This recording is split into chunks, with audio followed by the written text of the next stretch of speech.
Hey y'all, welcome back on into our series on cryptocurrency mining at home. As always, I'm Miguel for Brave New Coin, and I got the Tech Worker polo on today because we're going to get into a little bit more advanced strategies like third-party mining solutions or software. We'll talk a little bit about fees and payment structures at other mining pools, third-party mining pools that you might hop, skip, and jump to.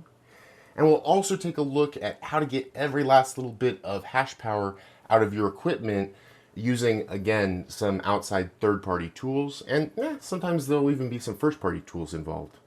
So let's hop right on into it because I got a lot to talk about. I'm really excited about it. We already moved past that, hey, I've got this hardware here. I don't know what to do with it.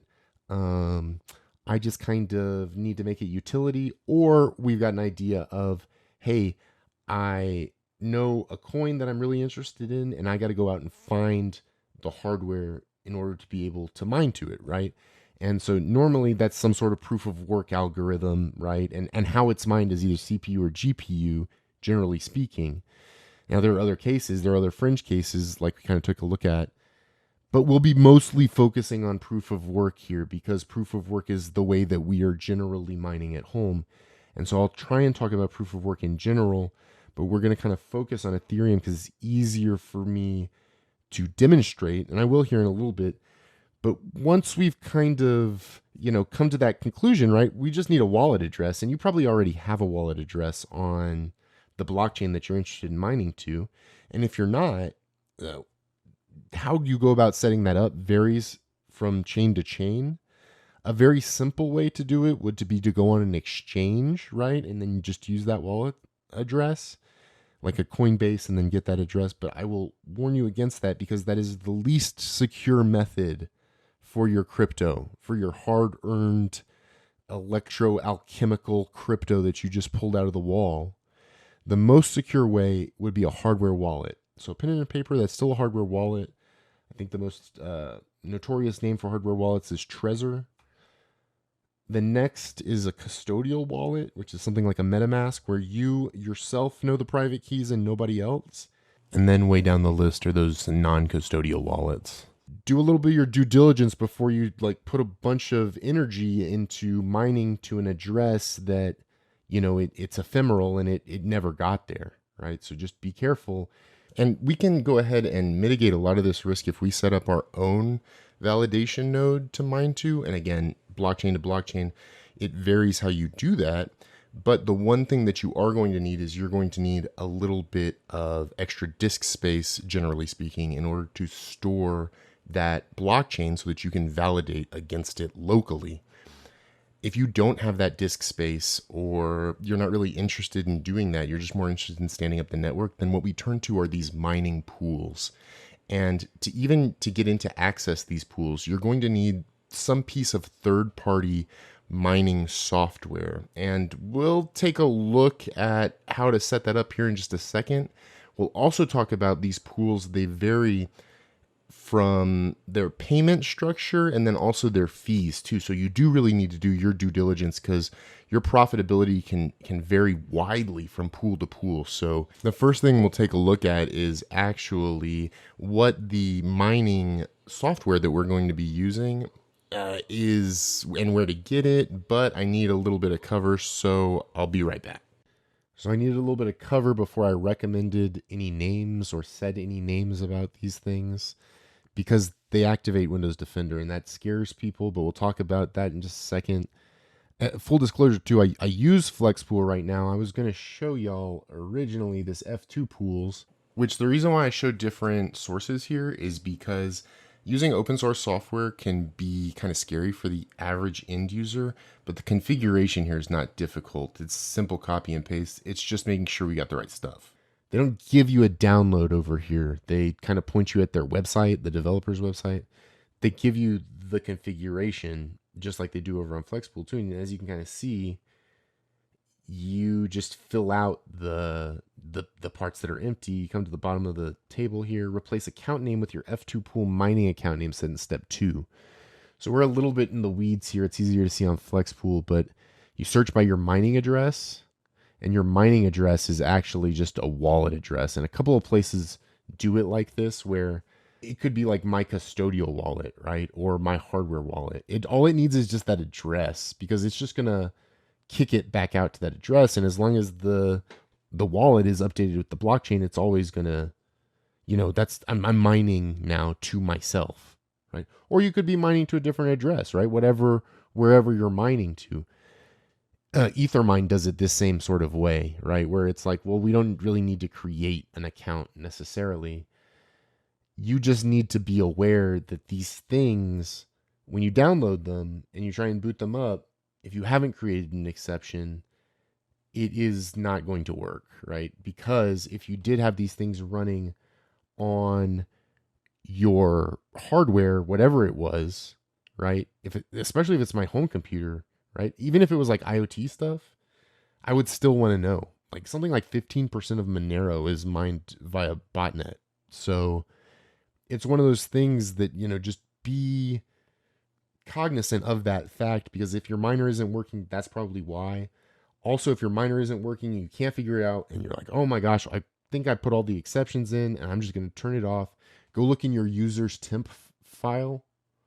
Make sure that like your miner isn't something in your miner isn't pointing that way, because I feel like that happened to me once. And while I've been looking into this, I didn't like do any research on it, but I remember that happening. Hopefully that helps somebody out there, because the next thing, once you've got some of this software, sometimes it goes hand in hand with the software, is we got to come back to the pools, because now we got to talk about the fees, right? We see all these, percentages and acronyms. I have it listed by hash rate here, total hash rate. But if you go down, you can see what is PPS, what is PPLNS. That looks like a solo pool. Can I mine solo? What is that old adage about any question or any headline that's a question can always be answered with a no? Yeah, you probably don't have enough hash rate. PPS means pay per share. And what that means is for every share of a block that the pool wins, not me, because I don't have enough hash rate, right? It's the pool. I get a proportion of that share of that block in proportion to the shares that I put in. Now that makes sense, and it seems fair. It seems very fair. What the end case here is or what the con case, what the thing that shies me away from PPS pools as a small miner is a big miner could just come by and, block size is only 13 seconds. And so I could be getting sniped by big block sizes all the time. And if there 3 or 4 dudes are on the pool like that, all of a sudden a pool that I was formerly profitable in, I'm not anymore. So what I'm looking for as a small miner is a PPLNS pool. That's pay per last in shares, where in is a number that you're hoping is enough to kind of ward away those pool jumpers. You want to reward people for sticking around. You want that in to be something that's longer than 13 seconds worth of shares, right? And that's going to vary on different blockchains, but typically speaking, this carries through to most proof of work, because we used to have even more back on Bitcoin. There used to be like a score, and there's still a proportional one, which I'm not even entirely sure how proportional differs from paper share. So, and I'm sure somebody's willing to explain it to me, but it's one of those things, like it matters so much to me that the more thing that it matters so little to me almost, that the thing that matters more to me is PPS more profitable, or is PPLNS, and then the fee. And actually the brass tacks on PPLNS is that PPLNS is between 5 to 8% more profitable. I've read that, or more net. You get more in net, not profit, net. I've read that in like 2 or 3 different places online now. So something to think about when choosing a pool. It also depends on the hash rate. Also, another thing to think about is how many people are on the pool versus how much hash rate is there, right? That proportion versus how much I'm paying in energy costs. We'll talk a little bit more about that when we get down to actually taking a look at, the configurations and stuff. I'll talk a little bit more about that. So I just SSH'd over here to the rig, and SSH is how we in the tech world say I booted up TeamViewer. And I noticed that I was running a little bit and number one hot and to like incorrect shares all over the place. And sure enough, if you want to get into the nitty gritty of this, you're going to need to make it the most efficient, to make your cards, whatever it could be, you're going to have to overclock or undervolt. And so one way to do that is MSI Afterburner. And this is not the right setting right here. It needs to be this. So we are going to roll this back because this is how you do this. And we'll actually minimize that. Two different kinds of software be used for the same thing. One of them is a first party, one of them is a third party. This is solely for mining to a pool. This will mine directly to your wallet, but is more akin to solo mining. In the Monero wallet, there's a function, there's a mine function.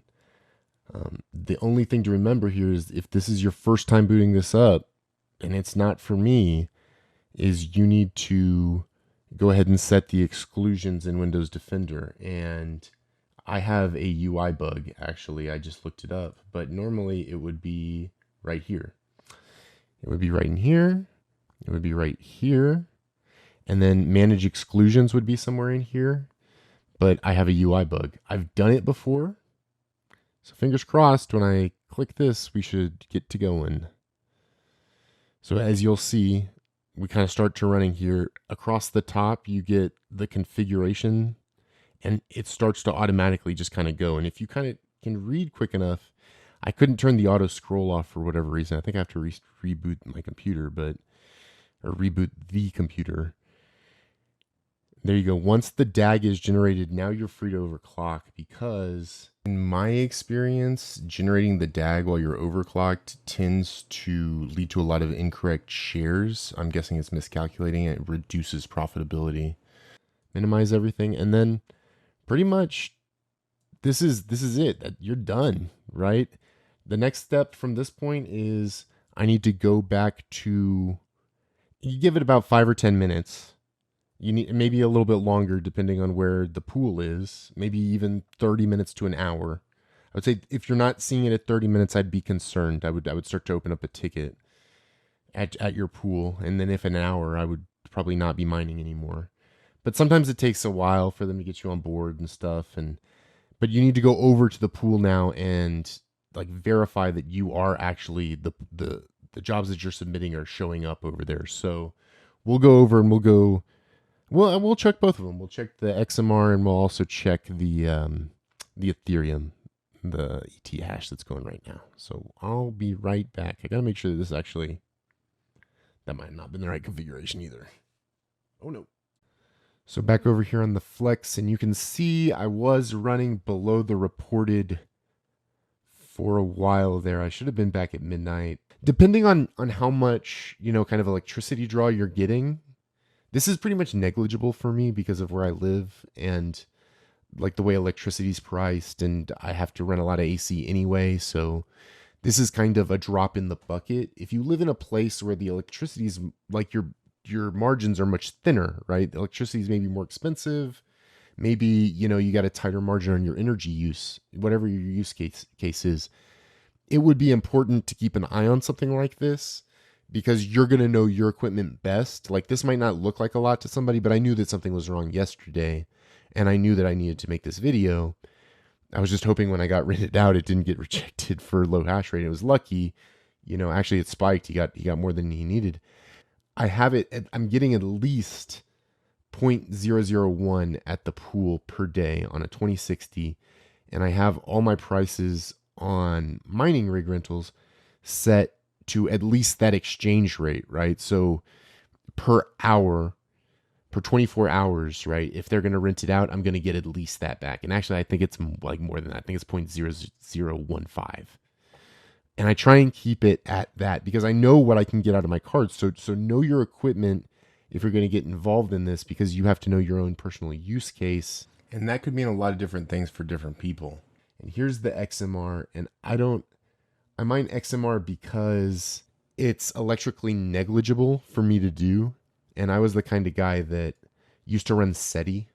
If anybody knows what that is, the search for extraterrestrial intelligence. I used to run that in the background on my processor anyway. it's right in my alley in terms of some of I think these things are important, right? I guess you'd call that political interests. But I think it's important that these things keep standing up. I don't necessarily use it ever. I don't think that I've ever used XMR. But I do think that it's important that it's something that continues to exist, or something like it continues to exist, right? If it doesn't, well, it's not my world, but that can just kind of illustrate for you the different kind of use cases that different individuals might have, not just purely economic, right? So we'll get to kind of finishing up, and we'll move on in the next video to talking about just purely economic use cases. So I know that's kind of a lot of information. I know there will still be questions even after the fact. So please, if you've got questions, go ahead and leave them in the comments below. Go ahead and like and subscribe. And I know it gets said all the time, but it really does not only help the algorithm, but it also helps our own feedback structure in order to determine what to continue making content about. So please, come on, help us out, guys. And in the next video, what we'll do is we will answer that one question of, hey, I live in a place and there's absolutely no way. The power is way, way too expensive. Is there even any way for me to get into this space? Mining rig rentals. We'll see you soon.